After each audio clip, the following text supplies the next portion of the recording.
tous? Vous êtes chauds? Bravo à nos paysans résistants! Et évidemment, applaudissements particuliers pour les 91 qui ont été honteusement mis en garde à vue à Rungis. Darmanin avait sorti les blindés, même les centaures, qu'il n'avait pas sorti face aux émeutiers. Quelle honte! On a mis des mois à parler de cette colère agricole, de cette révolte paysanne.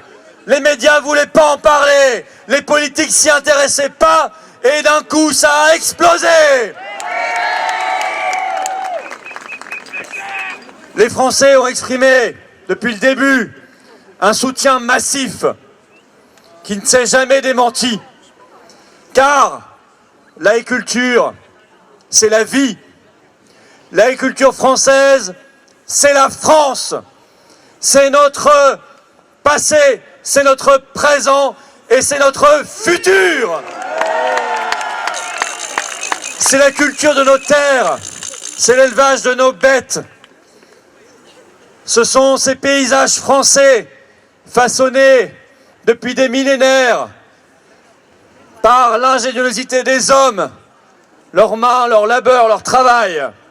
Ce sont des traditions, des savoirs, des savoir-faire. Et Claude, Sébastien, Alexandre avait raison. Dans toutes les familles françaises, il y a un parent, un grand-parent, un arrière-grand-parent paysan. Ça fait partie de l'âme de notre pays. Et c'est pour ça que cette révolte touche les Français au cœur. Et c'est pour ça qu'elle exprime l'âme de la résistance de France.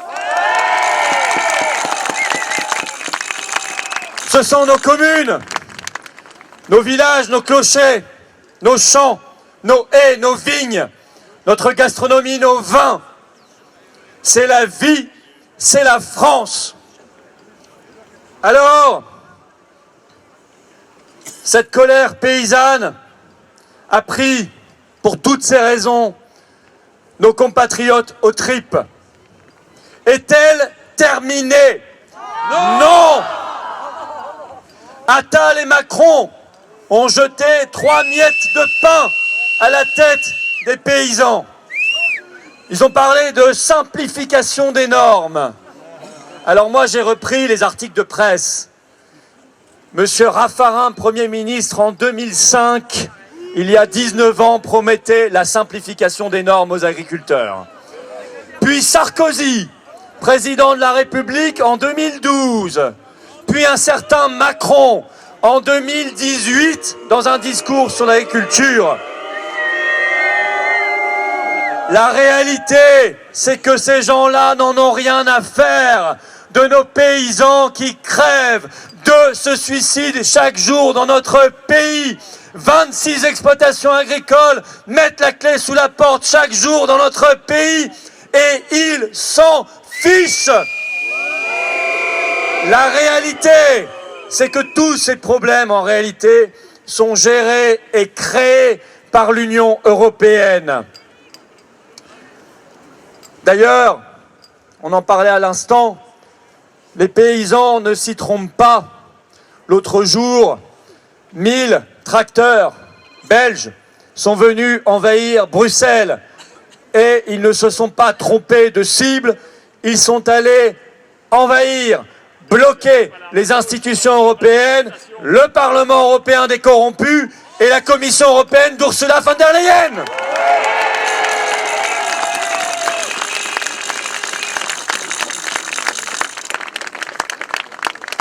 L'accord Mercosur est-il enterré? Bien sûr que non.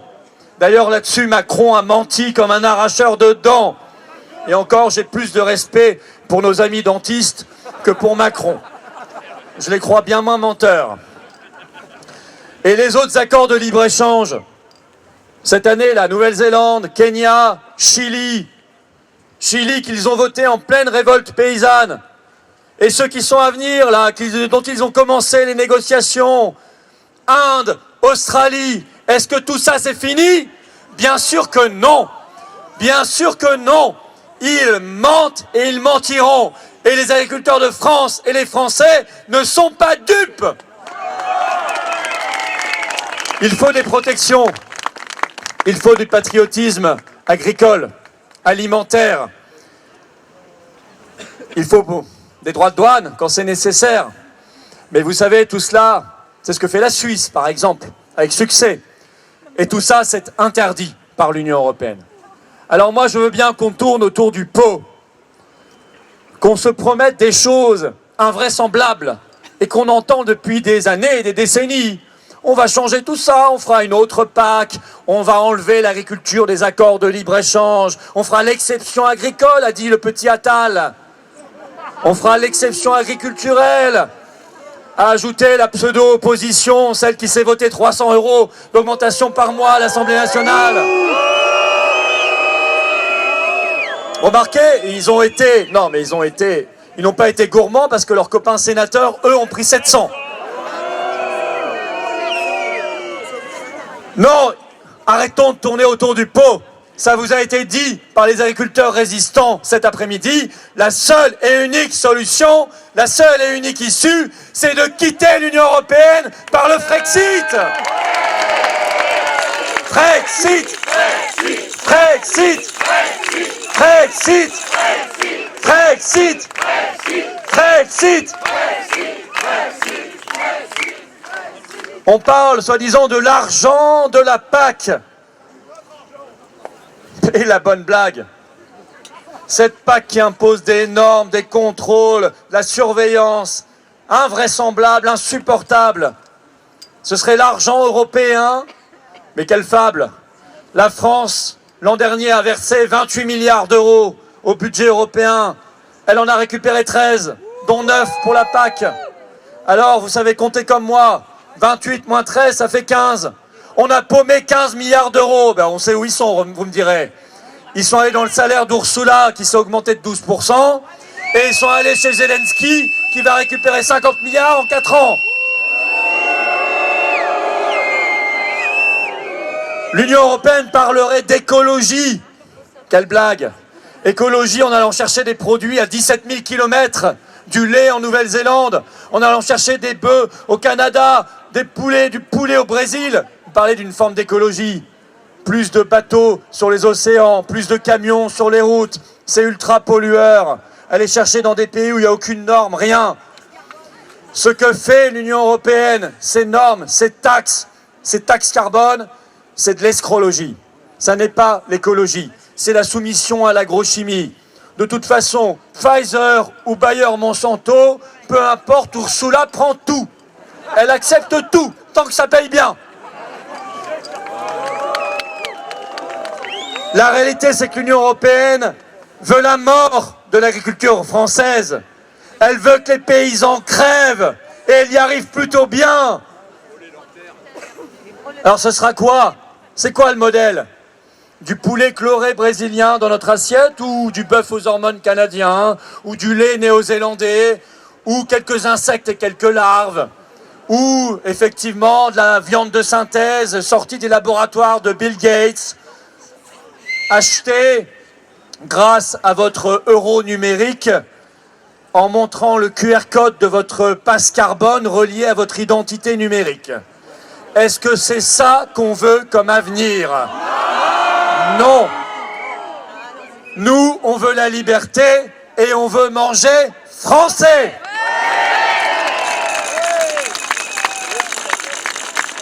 On veut connaître la provenance. Et évidemment, dès maintenant, on doit tout faire. Quand on fait des achats, il y a 2 actes de résistance possibles d'ores et déjà. 1, on essaie d'acheter français.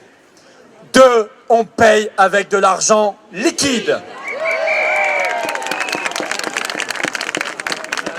Les paysans veulent juste vivre de leur boulot. C'est quand même pas compliqué à comprendre. Ils le disent, ils le crient et ils vont le crier, je crois, de plus en plus fort. Pouvoir évidemment transmettre et rester propriétaire. Parce que ça, c'est un drame en silence. On leur pique leurs biens, compte de la dette des grandes multinationales, celle de M. Rousseau. Vous me direz, On est gâtés avec les Rousseau en France, hein, entre Sandrine, Aurélien et celui-là, là, Arnaud. Dès qu'il y a un Rousseau en France, en politique ou dans le syndicalisme, il faut fuir très loin. Hein. En tout cas, on leur pique leurs maisons, leurs biens et leurs terres. Et ça, c'est une catastrophe, mais ça fera plaisir à monsieur Schwab, qui a dit « Vous ne posséderez plus rien et vous serez très heureux ». Non, on ne sera pas très heureux, on n'en veut pas. Il faudrait beaucoup plus de monde dans nos campagnes pour réaménager notre territoire, pour redonner des perspectives, un avenir, une confiance, une espérance. Non, ça n'est pas fini. La FNSEA n'a pas été à l'origine du mouvement. Elle a couru après quand elle a vu que ça prenait de l'importance. Et donc, elle ne sera pas à l'origine de la fin du mouvement. Au contraire, la FNSEA, dans cet épisode, va laisser des plumes. Elle a été démasquée. On a vu l'escroquerie.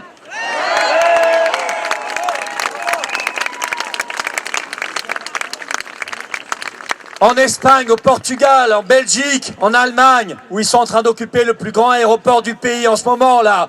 1000 tracteurs à l'aéroport de Francfort. Le combat fait rage. Il ne s'arrêtera pas. Il va reprendre de plus belle en France. Les Français sont avec vous. Et cette fois, le siège de Paris se fera.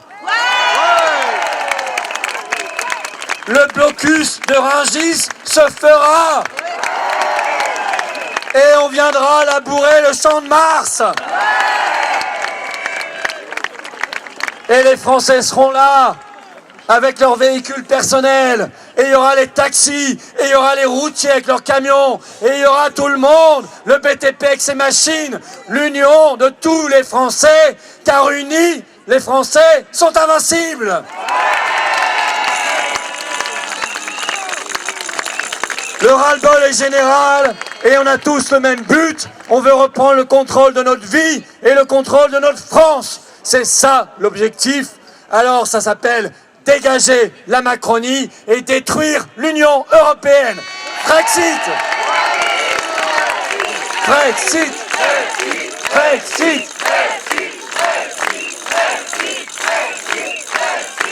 Longue vie aux paysans résistants. Courage à tous, vive la liberté, vive la résistance et vive la France libre!